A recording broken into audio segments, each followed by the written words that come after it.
What I'd like to cover here was not a focus of my writing, but because the media made it a focus of theirs, let's deal with it. The issue is homosexuality. But first, about myself, I'm not homophobic.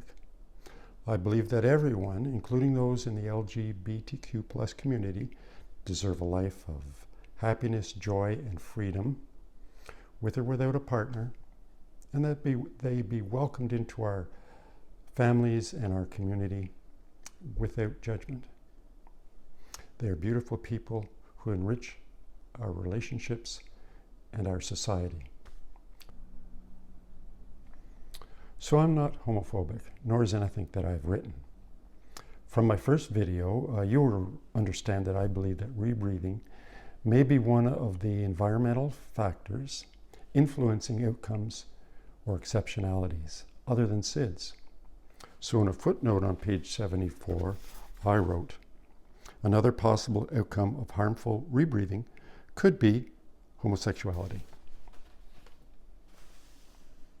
As I'm sure you understand, I put it out only as a possibility, a speculation.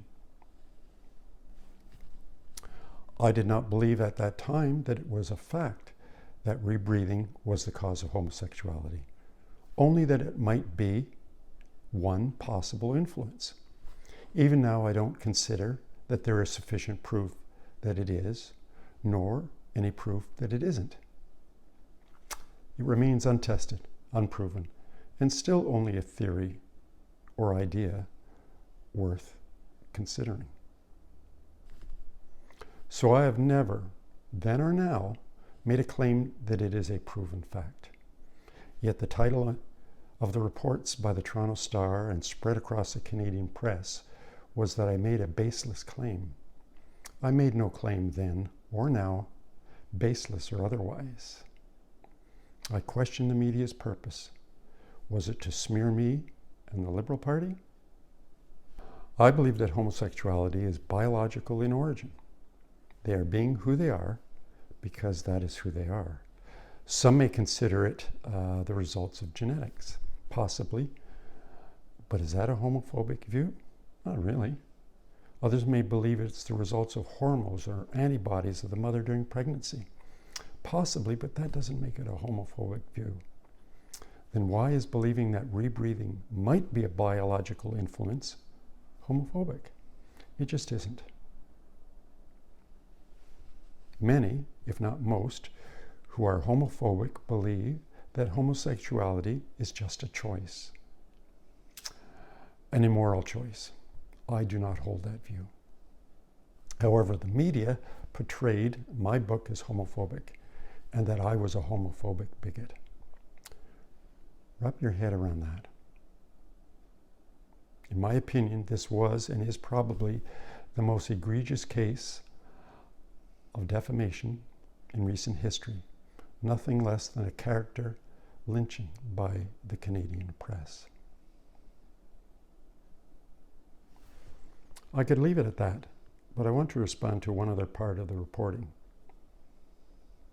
My employment as a teacher was included in the report. But what does my employment have to do with anything? Unless it was just a clever way to leverage hatred towards me, recognizing the fear parents have for the influence that teachers can have over their children.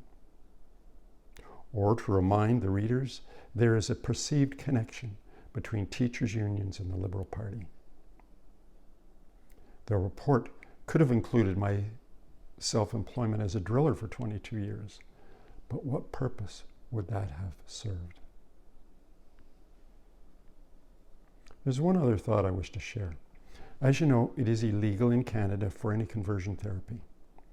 All efforts to convert someone out of their sexual orientation have failed, as I expect they would.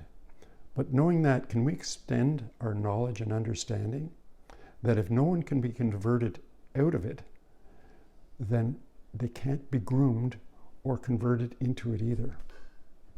Knowing that, parents should relax, knowing that their child cannot be talked into becoming gay. We see what's happening in the States with the Don't Say Gay and the removal of books from schools. It's sad to see, It's sad to see, but we should not want that misunderstanding spreading here into Ontario. No book or talking about sexuality will ever cause someone to change their sexuality. It just can't happen. So relax. The Ontario curriculum has created a learning environment that will protect your child from anti-Semitism, racism, misogyny, Islamophobia, xenophobia, and of course, homophobia. It's not easy, but Ontario teachers get it done. They create a safe environment for every child to learn. To me, what is disappointing is to see particular politicians, and in some cases, the media trying to drive a wedge between parents and educators for political purposes, for political gain, to create and leverage fear and mistrust in our community. Disappointing, to say the least.